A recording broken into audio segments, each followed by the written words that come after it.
Hi, my name is Lou Sturm.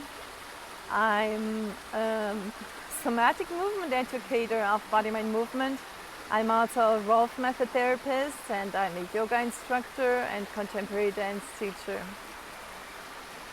So in somatic body work, we address the functional, the healthy part, that which is moving. And it's important. From there, we promote the health in the body. We don't address what's not moving. We don't stick our fingers into that which is pathological. Instead, we look from where to move, what is functional, and from there, like a virus, let the health and the functional spread throughout the body and through all the tissues. So in these shaky times, it's important to have our immune system alive and vivid. And fear actually makes the space in our heart smaller. So just structurally, the space around the heart becomes smaller as we enter states of fear and panic. And that's crucial for our immune system because just above the heart here, the manubrium is the upper bone of the sternum part. The sternum consisting of 3 bones. And underneath the bony part, there's an endocrine gland called the thymus gland, and it's responsible for our immune system.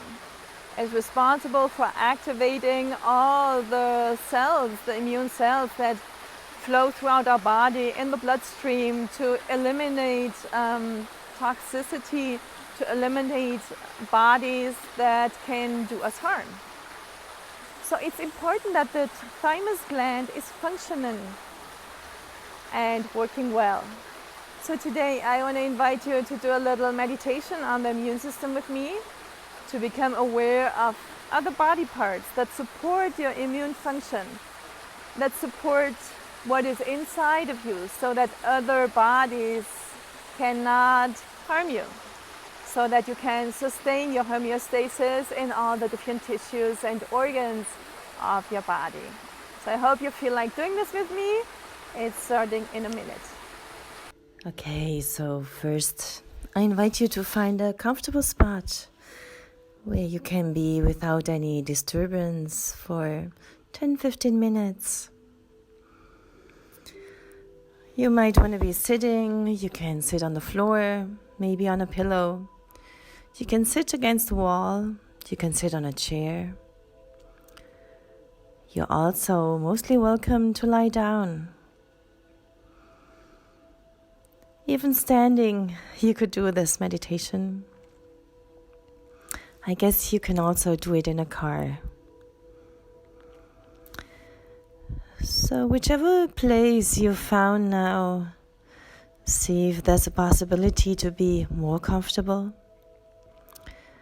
Imagine that place of still more comfort and move towards it.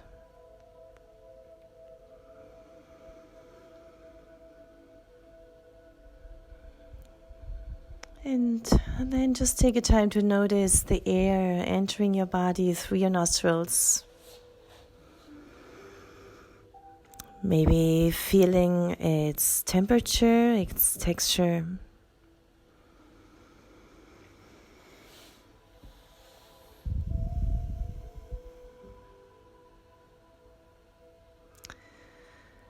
Molecules of air are passing your nasal pathways until they come all the way down into your lungs. You might want to take an extra moment to relax your nostrils, relaxing your nose.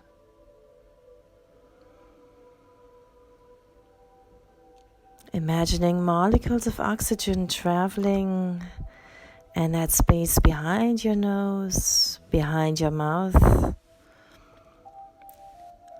through your vocal cords, all the way down into your lungs.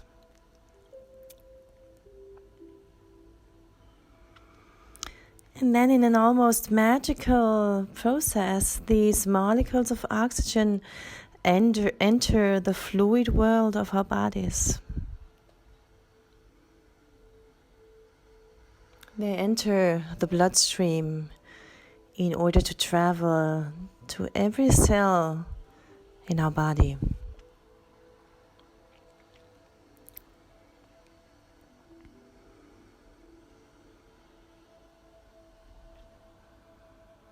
So first, of course, these molecules of oxygen travel towards our heart. And from our heart, arteries reach out into all the different cells, even in the cells of your little toe and the cells of your little finger and the cells into the cells or the little very last part of your brain. All parts of your body, each cell is asking for oxygen.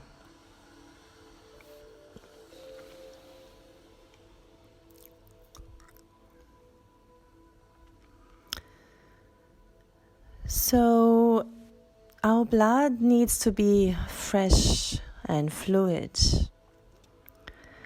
Each second there are thousands of blood cells being born and thousands of blood cells dying. And there are structures in our body who help, who produce actually the blood cells or who help the production of blood cells. So as you're breathing here, I invite you to breathe into your bones. You might feel one or other bone touching the surface where you're sitting on or lying on. So also your bones are made of living cells.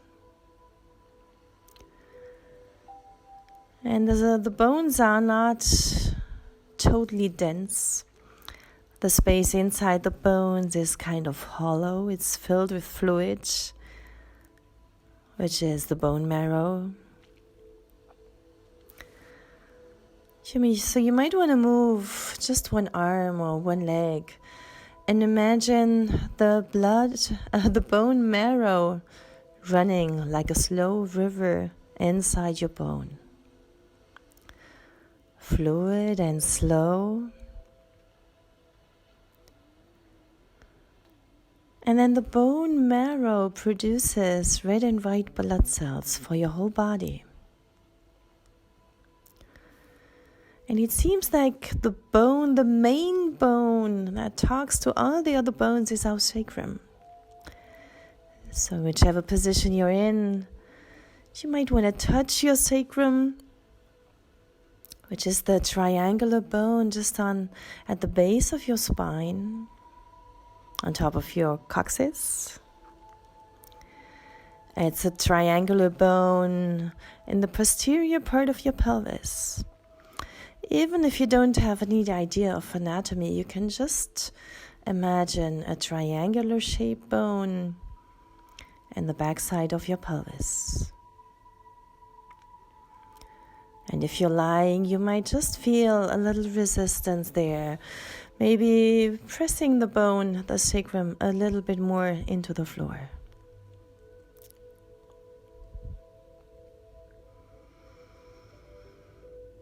And then I invite you to send a deep breath into your sacrum.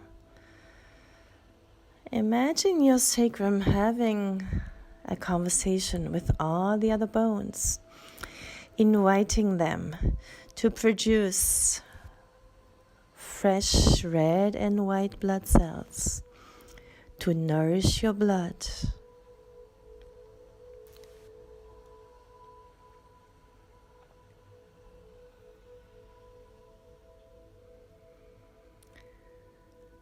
And then there are two more structures who also talk to the blood marrow. So there's a little body like an endocrine gland at the tip of your coccyx.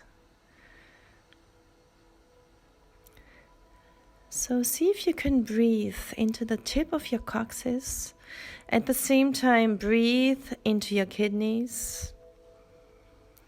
And we know that the kidneys produce erythropoietin, a hormone that signals to the blood marrow, hey, we need more red and white blood cells.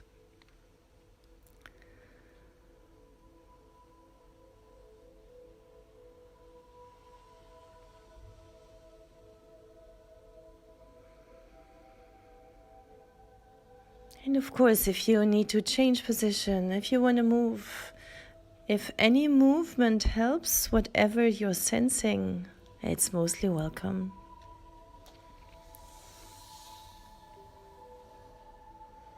So we are breathing here into the sacrum, breathing into the tip of the coccyx and in the two kidneys. And with all these structures, we're communicating directly to the blood marrow.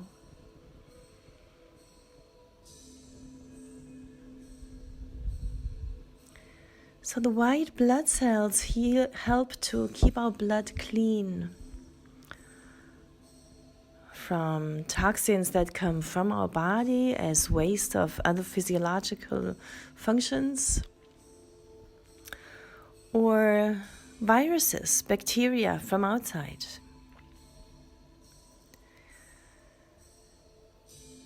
And then the spleen is the organ that also produces cells who are very intelligent, who help to keep our bloodstream clear from invaders.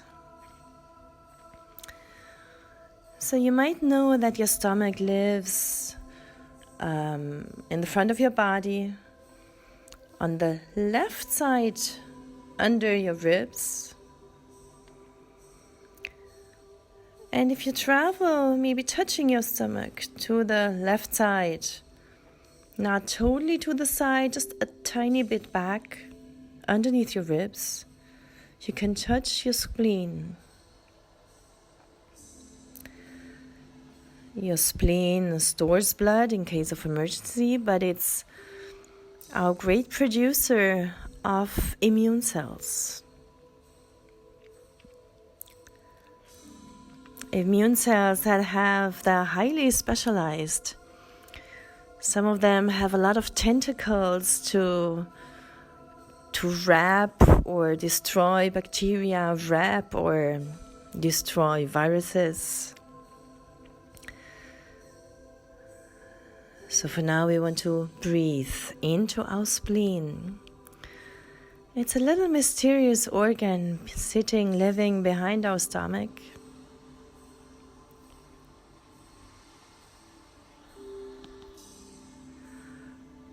And we want to help, putting with our attention, coming into our spleen, we want to help the production of immune cells. So it seems it's not only important to have enough immune cells, but they also need to be ready. And it seems that the spleen also helps to make them ready.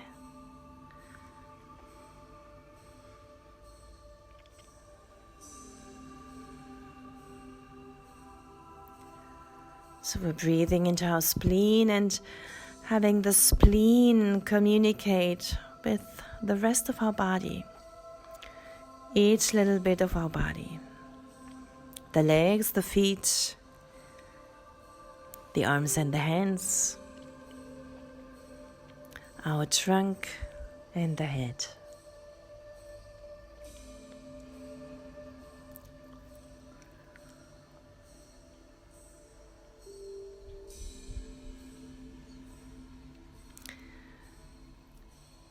And then we have one tiny little structure. It's called the thymus gland. It's living underneath the superior part of your sternum, which is the manubrium bone. So you can just touch the base of your throat, finding a little hole in the center at the base of your throat, finding the bone underneath as the superior part of your chest bone. And just give a very gentle massage, maybe your fingertips falling like soft rain onto the center of this little bone. And underneath of it, the thymus gland lives. It's a small body, but it's very potent. It produces hormones to activate and direct our immune function.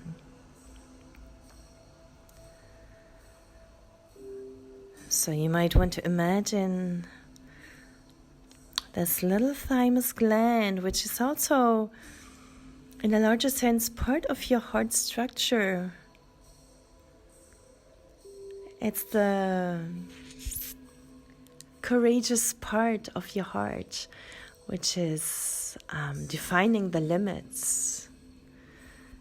Your heart might express unconditional love, but your thymus gland knows the limits so that nobody can do you harm. So have your thymus gland talk to and communicate with all the structures we mentioned. Your bone marrow, including the sacrum, the tip of your coccyx, the kidneys,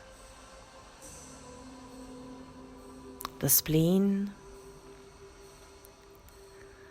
and all the millions of white blood cells and immune cells throughout your whole blood vessels, which altogether they're more than 100,000 kilometers, connecting, nourishing, and cleaning your whole body.